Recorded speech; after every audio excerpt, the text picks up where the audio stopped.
So, this is an episode with Dr. Peter Kalmus. He's a climate scientist at NASA's Jet Propulsion Lab and an activist struggling, like so many of us, with the overwhelming presence of the climate emergency. I wanted to speak with Peter because I found his perspective very informative, but I also think that he is able to speak to a wider audience, which is something that, of course, climate scientists have often difficulties with. The climate emergency is something that I think about a lot. Is something that worries me a lot, and is something that I often find myself unable to do anything about. By the end of this episode, you won't, of course, learn what the solution is to climate change, because for the most part we already know. We know that we need to significantly reduce our fossil fuel emissions.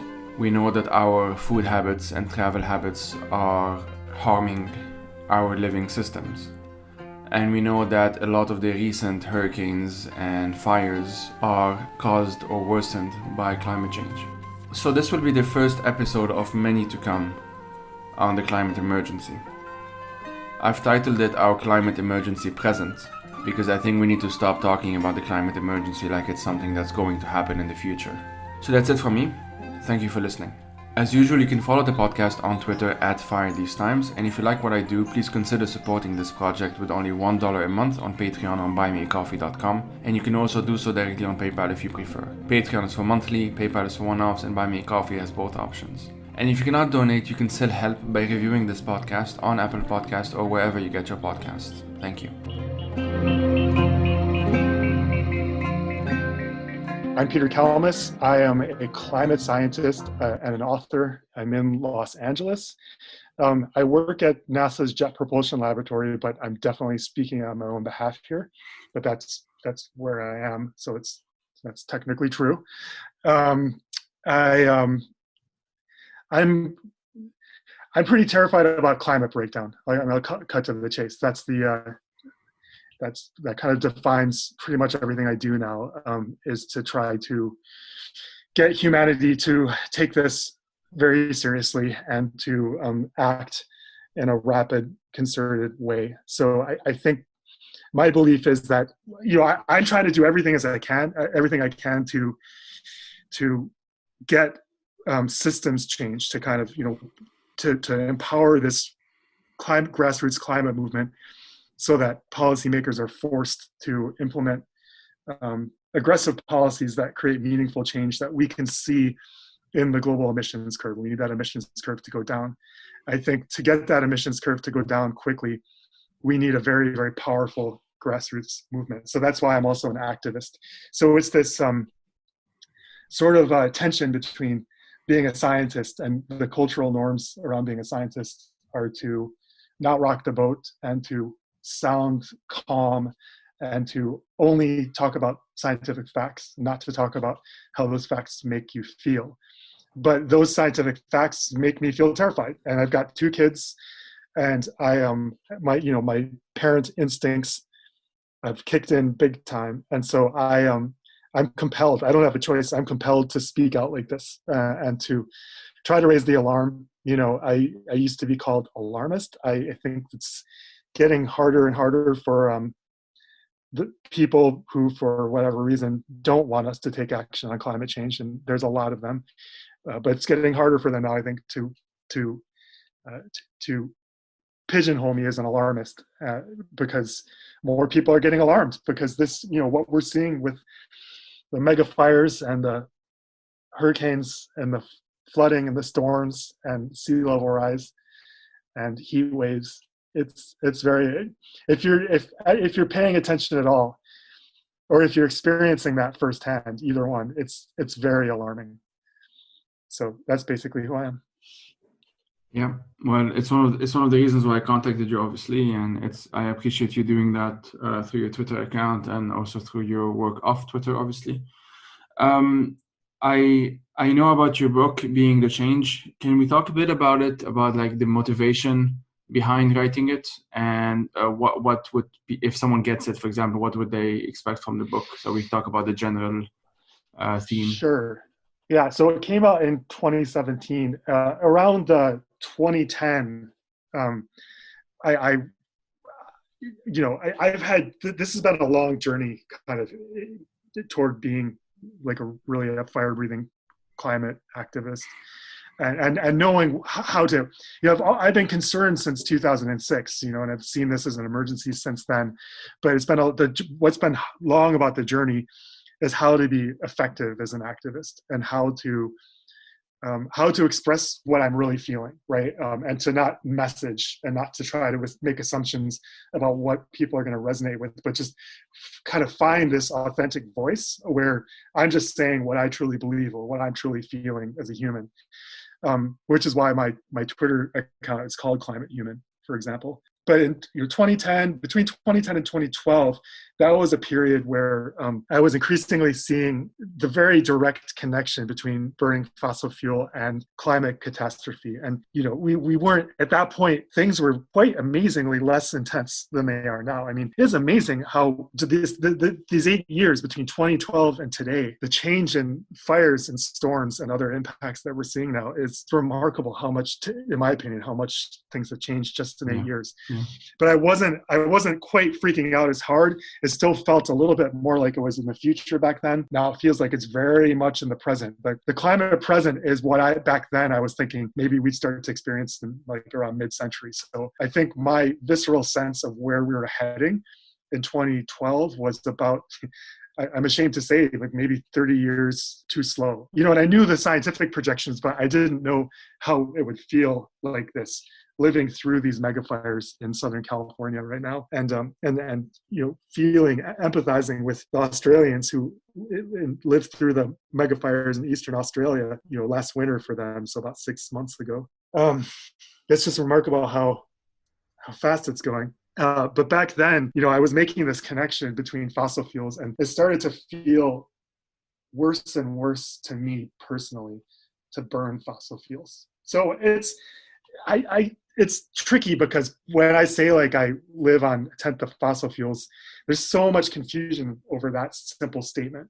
So people will assume that I'm virtue signaling, and I'm not really. It feels disgusting to me to burn the fossil fuels. So it's a deeply personal thing. People will assume that that's the way to be a climate activist, by reducing their own fossil fuel use. And what I found was that if that's your attitude, I started out kind of with that attitude, like, I don't want my emissions to go into the atmosphere. If everyone kind of kept their emissions out of the atmosphere, we could solve this problem. And that, I quickly realized that's totally the wrong approach to doing any of this, to reducing your own emissions, because you quickly realize how small that action is. It's just not big enough. It's not going to get us where we need to go fast enough. So the reason I do it is because it feels disgusting to me to burn it. And then also because to make those changes, to start biking more and driving less, to start flying less and spending more time in your community, to start gardening more and eating the food and the fruit, the vegetables that you grow yourself, and to compost, and to go from being a meat eater to being vegetarian to being vegan, and feeling better about not causing that animal suffering, and feeling like healthier because of doing that. All of these things and many, many others, I kind of had this epiphany as I was finding ways, and it was like a game, to understand where my own emissions were coming from and to find ways to reduce them. And I actually enjoyed it. And I didn't see anyone saying that. I saw everyone saying like, you have to do this, but it's a horrible grind and it's going to be a sacrifice. And that wasn't my experience. So that was the immediate thing that made me want to write a book, was to put that message out there, that by living in a kind of climate responsible way, it wasn't a sacrifice. It was actually, you got more exercise, you felt happier, you had more community. And there are a lot of good reasons to do it, even apart from keeping your carbon out of the atmosphere. And at the same time, I just switched from astrophysics to earth science. And so I was reading a lot of papers, I was understanding the carbon cycle, which is pretty complicated. And I wanted to get this big overview of the science kind of for myself. And I'm like, why don't I put that in a book? So it also has a pretty clear, concise overview of the science, which isn't afraid to get into some of the complexities. And maybe I made it a little too complex, but it was my own process of kind of discovering as a climate scientist, you focus in on a very tiny piece of the Earth system. Like you might study one particular kind of clouds, or you might study how drought works in one particular region. But I think it's also important to spend some time if you're not studying the Greenland ice sheet, you should still know something about how that's happening, and you should know something about how sea level rise works. And then there was one other component too, which I started to realize that this is something that affects anyone who's a human on this planet, or even anyone who's not a human on this planet. Any being on this planet is currently being affected by climate and ecological breakdown. And how to respond to that when you're one mammal walking around on this planet, interacting with other mammals, being part of this society. How do you respond to this overwhelming global problem in a way that makes any amount of sense, right? That's like, to me, that was $1 million question. And I'm like, I have to try to grapple with that. And I want to explore what that means spiritually, actually. And those were kind of the three pieces together that kind of impelled me to write this book, And I guess there's a fourth thing too, which is I realized that if I kind of put these thoughts down, first of all, I would understand all of this better myself, because it forces you to think, to actually write things. Forces you to think about them at a much deeper level, and think about how what you're saying could be misinterpreted, and how maybe what you're saying could be wrong in certain ways. So you have to think about all the implications and how to defend what you're saying. So it forces you to go into places in terms of your thinking that you wouldn't have gone into. And then I also realized that I wanted to sound the alarm as loudly as I could. So I had to build some kind of platform. And, I thought having the book would be useful for that. And also, if you're doing something on Twitter, you're writing a little tweet, you only have a very few amount of characters. And so you can, as someone, so someone else is always going to say, oh, what about this? And you're like, well, I wanted to tweet about this one thing, but you could go read my book here. I do talk about that other thing here. So that's useful. So that's what made me write it. It's very interesting because I've had a similar path in the past decade or so. I did my undergrad studies in environmental health, which is basically the intersection of environmental sciences and public health. And I then stopped. So I did my master's in cultural studies, and now I'm doing a PhD in philosophy. And what I'm trying to do, essentially, my plan for the next couple of years, 3 years, is finish the PhD, obviously, but also actually transition myself towards a more environmental sciences, one way or another. I haven't exactly decided what yet. And this comes from, as well, in the past few years, I would say, especially in the past 3 years, I've become increasingly, aware is the word, but also very terrified. I have gotten to the point where I also do things that one should do basically at this point. So for example, I've been a vegetarian for 15 years, and then I became a vegan about last year. I do avoid planes as much as I can. I even took a train from Scotland to Geneva, and including some bus trips.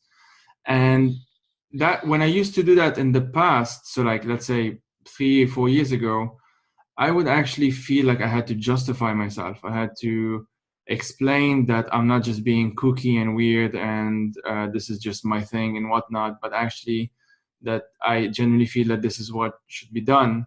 And of course, one person taking the train instead of taking the plane doesn't make that much of a difference. But then I feel like the action of taking that train in this particular example was also more about then people around me ask me about it, and then we talk about this. It was also, the conversation was part of it. I would say having this podcast is probably more impactful than anything you can do to reduce your own emissions, for example. So this is just one good example, but this is still something you can choose to do. And then, the more you realize this is an emergency, I think naturally, the more you want to just start using less fossil fuel yourself. And I think it does help shift the culture. So let's be very clear. There's a lot of activists who correctly say that individual action, so individual efforts to reduce emissions, not going to solve this problem. They're 100% correct about that. We need systems change at a big scale. But let's take a step back and think about how we get that systems change.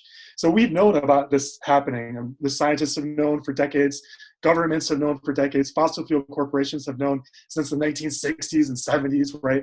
There's been, for half a century, the governments of the world have known just what's going to happen if we keep burning fossil fuels. There's been zero action. So there's been nothing coming from top down.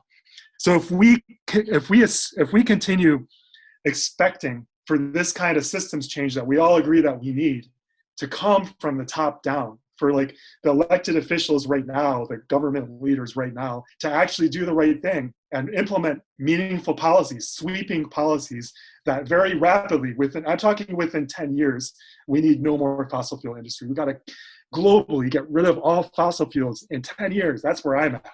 It's been 2 years since the IPCC put out the special report that kind of was kind of mapping out the carbon budget very clearly. And unfortunately, this was a very unfortunate message, was that, we need to get to net zero emissions by 2050, right? That's not the correct message. There's two problems with that. One is 2050 and one is net zero. Those are both fatal flaws in that deadline, because they both allow policymakers today to not do anything. So anyway, the system as it is, we've had decades of experience knowing that we will not get the systems change from the top down. So then there's only one other choice, which is from the bottom up. We need a billion climate activists. We need a very strong grassroots movement, and that means all of us as individuals make up this movement. So anything we do, whether it's having a podcast, flying less and talking about that a lot, talking to your crazy uncle who's a climate denier and getting them to change, going and giving a talk at your public library, joining an Extinction Rebellion and getting arrested by, chaining yourself in front of an oil refinery. Whatever it is, we need all of that and more. All right. So no one should be discouraged if they're doing something which is aligned toward getting away from fossil fuels and toward a carbon-free civilization. That should be encouraged. So flying less, we should recognize that that's not enough. But we should also recognize that giving a talk at your library is not enough. We should also recognize that even getting arrested through direct action is not enough, but we need all of this. And together, and it's demoralizing, right? If there's only 1,000 activists working on this, we're sunk. But if there's 1 billion of us working on this together, we'll be okay. And we'll lose a lot. Things are going to suck. We're going to continue having mega fires and smoke, and hurricanes will continue to get stronger. We will have to abandon many of the low-lying areas of this planet where a lot of people live. It's going to be brutal, but we can get through this as a civilization. I still believe if we come together that quickly, and we realize that this industry, the fossil fuel industry, is literally killing us, and we can't allow that to continue to happen. I can't tell anyone how to be a climate activist. Everyone has to figure that out for themselves. That's how you can be the most powerful. And if you find your authentic voice and find out how you explore how you can make as big of a difference as quickly as you possibly can. And that's going to look and feel different for different activists. But we can join together. We can talk about this. We can recognize certain principles about how to talk and how to act that can maybe make things go faster. So as activists, we don't have to reinvent the wheel from scratch every time. But I do think we have to find our own unique voice and our niche within this movement. And above all, just to keep waking people up and causing people to realize at a deeper emotional level that this is a life or death emergency. To me, that's the bottom line. Because that's what, things are burning down and things are melting all over the planet right now. And we're not even willing collectively to give up commercial aviation, for example, right? So that I hammer on aviation a lot because to me it's so deeply symbolic. Once we give that up, once we say we can't fly anymore, it's just too damaging, or we have to fly way less, or we can let like field scientists do their research because they have to understand how this part of the planet's changing. So we have to let them go do that. But we can't fly for pleasure anymore. We have to do our business over Zoom and virtual reality now. We can't fly in academic conferences anymore because this is too serious. This is too big of an emergency. Once we finally do that, I think it will unlock so much emergency actions in other ways. But while we're still flying around, it's this very strong, to me, message that we can continue business as usual. that we can somehow have our cake and eat it too, is very aligned with this idea of net zero by 2050, and that carbon offsets make sense still. I think carbon offsets are a scam. Um, and we're still kind of going along while our planet's burning and melting around us, acting like we can keep having this business as usual. So I'm not against travel. I'm not even against flying. I think flying is amazing, but I just think that we have to collectively realize that this is such a big emergency that we shouldn't be subsidizing the fossil fuel industry anymore, and that maybe we should accept that we can't just keep living as we've always been living, because living that way is, let's be honest, there's these systems that we live in that cause us to, that bring the meat to our table, and that allow us to fly around, and that make all of those actions normalized, right? So it's not an individual thing to be living in this way, but these systems.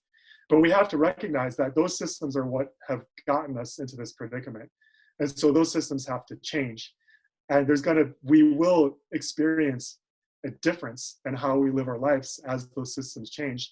For example, I don't think we'll be able to just hop on a plane and go to Tahiti for the weekend anymore. I don't think that doing that, it's a hard thing to say. And I know there's a lot of people right now probably listening who aren't there yet.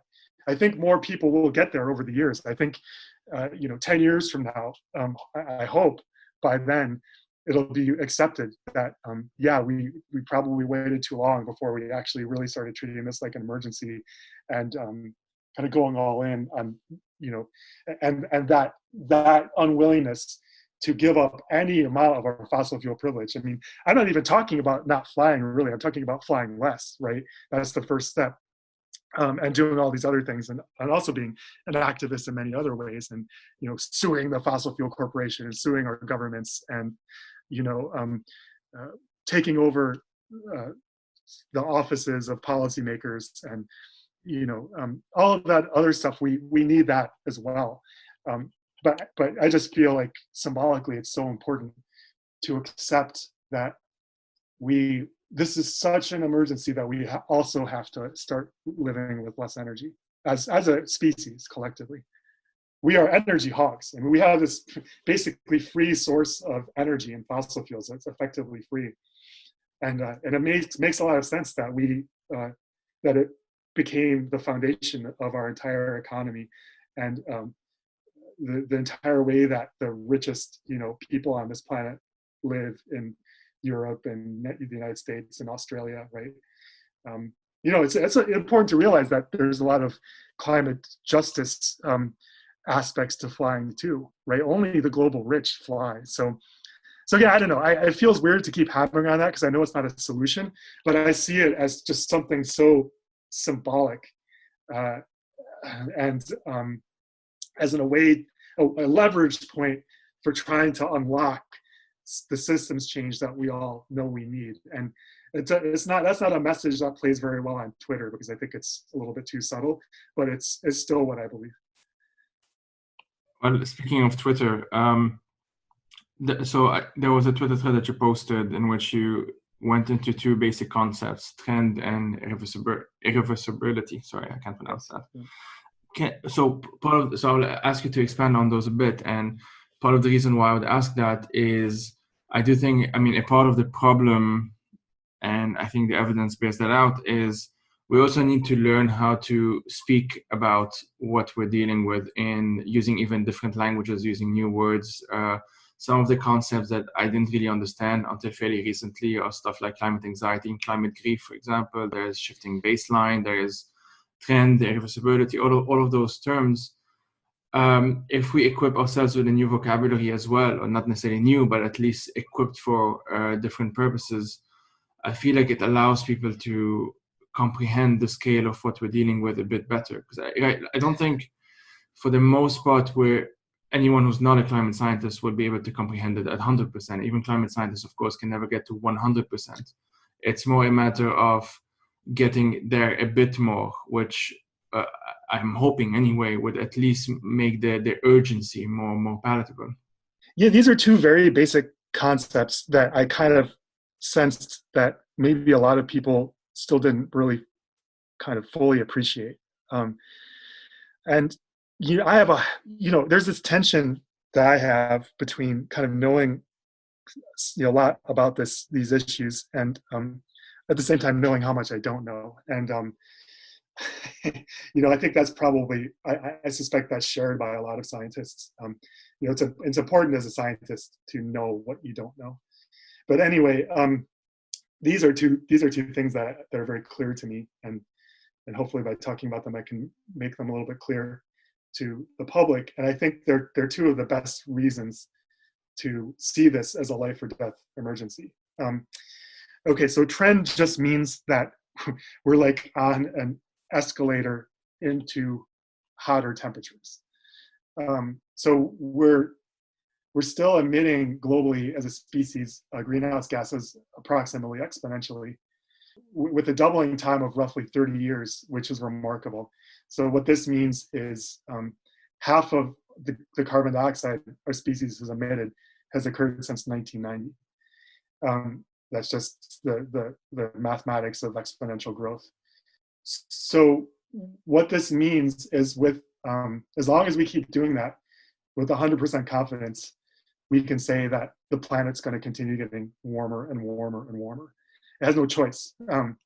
It's just basic climate physics, which is extremely, extremely well understood, of the heat trapping nature of greenhouse gases, and energy balance and black body radiation. These are physics that have been known since at least the mid 19th century. Some of the details of radiative absorption wasn't fully understood until midway through the 20th century, because that's quantum mechanics. But now we understand very well how greenhouse gases absorb infrared radiation and re-emit it and cause the planet to get warmer. All right, so as long as we keep emitting those things and they keep accumulating in the atmosphere, and carbon dioxide stays in the atmosphere for a very, very long time, some of what we emit will stay up there for thousands of years. So it keeps building up in the atmosphere, and the planet keeps getting hotter. And so that means that all of the stuff that is being driven by that accumulation of carbon dioxide from burning fossil fuels at an exponentially accelerating rate, all of those impacts will keep getting worse. So the megafires will keep getting worse. The droughts will keep getting worse. The storms and the massive rainfalls and the flooding will keep getting worse. The sea level rise will keep getting worse. The ice sheets and the Arctic ice and the glaciers in our mountains and the snowpack will continue to melt, just as it has been. But all this stuff will keep going and get worse. The strain on our agriculture and our water systems will get worse. Climate migrants will continue to get worse because it will continue getting hotter in the tropics, and it'll be harder and harder for them to grow food. At some point, it'll be harder for their bodies to maintain a livable 98.6 degrees, because it'll be too hot and humid, so their sweat will stop working. So they'll continue leaving their homes and giving up everything and trying to move into other countries. And then those other countries will keep responding, and people will be afraid that they're running out of resources, and they'll be afraid that all of these people are trying to get into their country, so they'll put up walls. So all of these dynamics, I fear, will continue getting worse. And that's what I mean by trend. We're not in something new now. We're in a process of everything getting worse.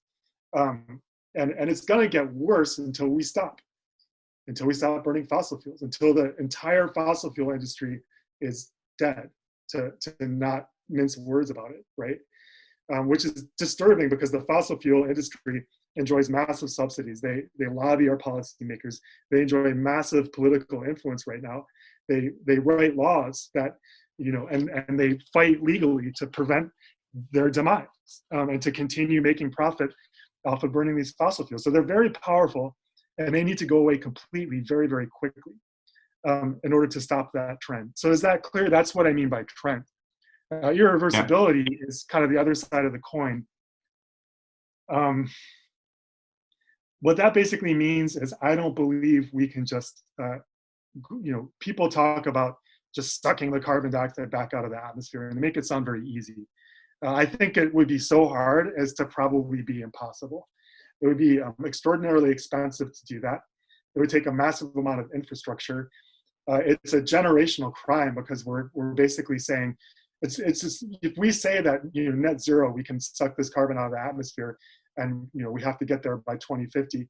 It's basically an excuse to keep emitting now, and then to saddle the young people of today with that huge burden of figuring out the technology, which we don't really know how to do that, and then building that up at scale, and devoting a huge fraction of their economies to do that, while they're also devoting a huge fraction of their economies to dealing with abandoning Miami and the insurance company, this insurance industry collapsing, and strains to the food system and so forth. So it seems very irresponsible to put that on our young people. So irreversibility then means that the stuff that we're at now, the global heating, we're at between 1 and 1.2 degrees Celsius of average global temperature increase right now. That's going to be with us, that global heating, I think, since, unless we do figure out a way to suck the carbon dioxide out of the atmosphere, or unless we take the radical step of geoengineering to cool the planet, that global heat's going to be with us for hundreds of years. The CO2 in the atmosphere is going to be with us for thousands of years, and that's going to, not only is that driving the heat, but it's causing the oceans to be more acidic, and it's causing our crops to have less protein, for example. So there's other effects just besides the heating to this kind of really radical change to the atmosphere that we've caused. And then, so now we're out to, kind of a 1,000-year time scale, and the United States has only existed for a couple hundred years. So to put that into perspective, and then, we're also seeing ecosystems collapse, and biodiversity be dramatically reduced, possibly faster than, it's another mass extinction, right? And it's happening very fast. I suppose the meteor that basically did in the dinosaurs was even faster, but from the geological point of view, making these changes in a few decades is effectively the same as a meteor, right? From the biosphere's point of view, there's not time to adapt and evolve to changes that are happening this fast very easily. And that biodiversity degradation will take millions of years to recover. So that's what I mean by irreversibility. This is not like a polluted river that we can clean up. It's not like a park where we can go and pick up the garbage. These are fundamental changes in how our Earth system works. These are, rainforests turning into grasslands, and ice sheets that have been on continents for thousands of years, melting and going into the ocean, and coastlines being changed for thousands of years, right? That the whole map's going to look different of the world. So that's what I mean by irreversibility. So, it's very different than other kinds of pollution because of that irreversibility. And it means that, decisions that we're making now, today, over the next few years are profoundly impactful, again, in ways that I'm not sure everyone fully appreciates. I would ask you, so there's this amazing quote I just wrote down. It was from some video you appeared in or something. I don't remember, but you mentioned how gardening should be right up there with reading, writing, and arithmetic in our schools, basic literacy. Yeah, that was in my book, I think. Yeah. Okay, yeah. To sort of wrap it up by going back to the initial point, essentially, about the actual importance of change. And with that, you already added all of the disclaimers by saying that, one person doing this obviously isn't enough, and so on and so forth. But let us assume that 1 million people do this, or 100 million people do this, or whatnot. What are some of those changes that you can see as very feasible? Or not forget feasible. I mean, at some point we need to start doing things that may seem unfeasible right now. But what are some of these things that when you go and talk or give these public lectures, or even you talk to your kids or other people, what are some of those things that you actually focus on? Yeah, so there's we as individuals, we can respond to this. uh, there's two kind of places that are areas of response that I think are important for us as individuals. One is doing stuff that makes us happier and that um, makes us more effective and helps us from being burnt out, and lets us keep going as activists, kind of through these challenging times. And the other one is being a lever for systems change. So we're all like, you can think of us as little pry bars pushing on this giant system and moving it a little bit. And then if we all push at the same time in the same way, we can make massive change. So again, it's just, to me, it's very clear that we need systems to change. We need, for example, the fossil fuel industry to be nationalized, different nations. We need maybe fossil fuel rationing. People aren't ready to talk about that yet, but I think pretty soon we will be talking about that.